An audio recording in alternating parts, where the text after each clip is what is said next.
Hello, it's Warborg Gaming. Scenarios, Heroclix. Basically, it's a game of one team versus another, fight to the KO, not a death, fight to the KO, or you basically have a timed game. That tends to be the trend. I think it's in the rulebook, you get sort of, I don't know, it's an hour or 45 minutes. It does differ from venue to venue or from, group to group. But you can do other things with it. And there are several scenario packs and scenario cards that have come out since then. So I want a little series where we do scenarios. For the Royal Rumble to work, you can follow most of the rules of Heroclix. It does come with its own pack, powers and abilities card. It's still valid today. The reason being there are some powers that are the same and some that are different, and a few niche rules that work alongside Heroclix and the sort of wrestling world. It can play on its own or separately. So this isn't a tutorial on how the WWE clicks work. There are other videos out there that you can help with that, but it is worth pausing the video and just refreshing your memories on some of the powers that come into it. They will come into play. On the back, we've got things like the ropes and other WWE abilities, and these are quite handy to know because with this particular scenario, we do need to make a couple of adjustments. For this scenario, I'm going to suggest you have the ring, if you can, or something similar, and play it on the WWE Arena indoor map.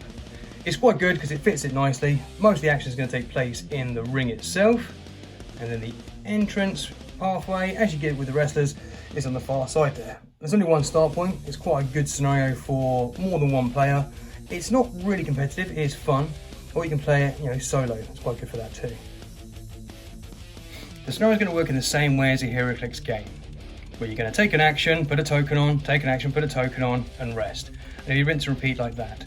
And what we're going to do is instead of playing player 1, then player 2, then player 1, player 2, although that will still be a part of it, you have your cards that you're going to pick for the match, which the more wrestlers you've got. You can use normal Heroclix if you wish. It's up to you. The more cards, the longer the game.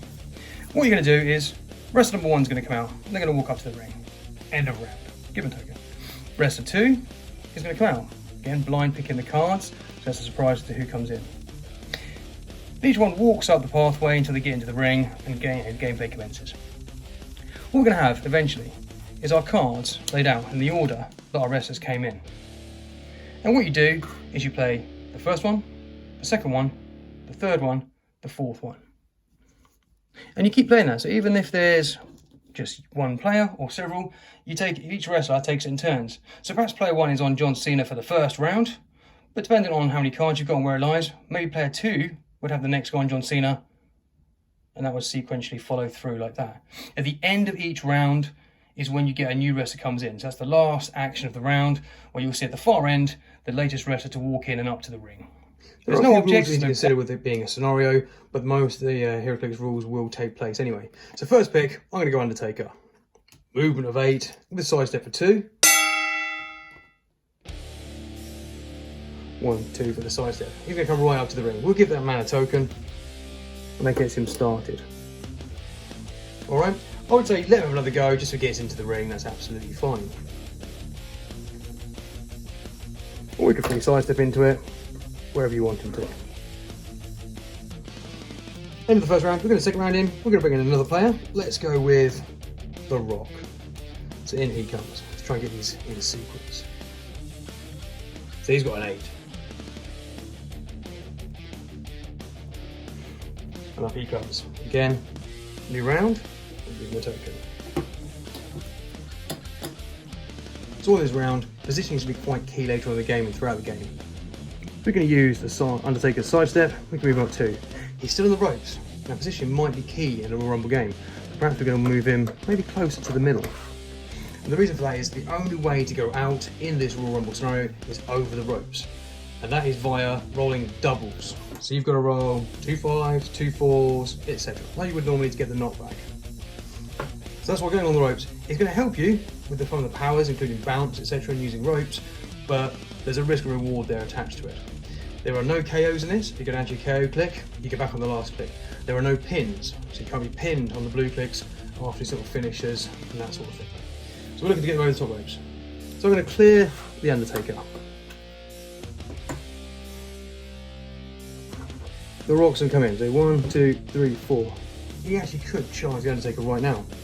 Well, we're going to get straight to the action, so let's do that. He can run in and do an attack. Then with the cards, I'll put them along here so you can see them in shot. We've got the Undertaker followed by the Rock. Let's say the Undertaker also has an attack as well, let's say.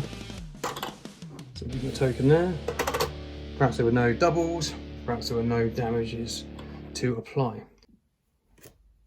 So the end of our red round is going to be Charlotte Flair. So she's going to come in. She's only got 7. But that's okay. She can stop there. And that new player entering the arena will conclude that round. We'll place that card there. So that's the sequence going to be. Undertaker goes first, then Rock, then Charlotte, and then whoever. And they'll keep following suit, and each player should take it in turns to play the card sequentially. So let's fast forward a little bit now. Things like knockback and slingshot and the big guy power. So the big guy power is, you're getting things like Undertaker, Kane, Andre the Giant. They can't be knocked back. Well, to go over the ring in this game, you've got to be knocked back. So if you're rolling doubles, it's knockback regardless. You can use knockback normally, or no knockback normally, but you can use things like the ropes. So if you're going to do slingshot or the ropes, you can get thrown about left and right, backwards and forwards, etc. Because that might improve your chances to have another attack maybe for free, and the rules that follow those powers there. But what we're after is we're after that double to get people over the ropes. So let's go Rock versus Undertaker. Whoa, that's a double 6. Well, that's knockback. It's also critical, so there's no defending against it. 1, 2, and indeed 3. No matter how high up their dial they are, it could be top of the dial. Undertaker is out. It's a double. He goes over the ropes. If he had probability control or super senses, maybe he stands a chance of getting out of it. Maybe if there was another player in the way, he could have got out of it. Slingshot, of course, you can choose the direction of the knockback.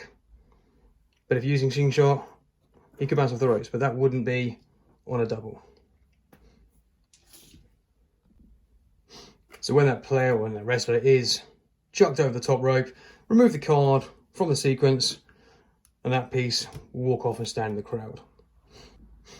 If you're being strict, the doubles, to get them over the rope, is the only way to get them out, isn't such a bad way to go. There is another way of doing it if you use slam. So because you've got slam, what you can do with that power is, let's say Rock's using slam there.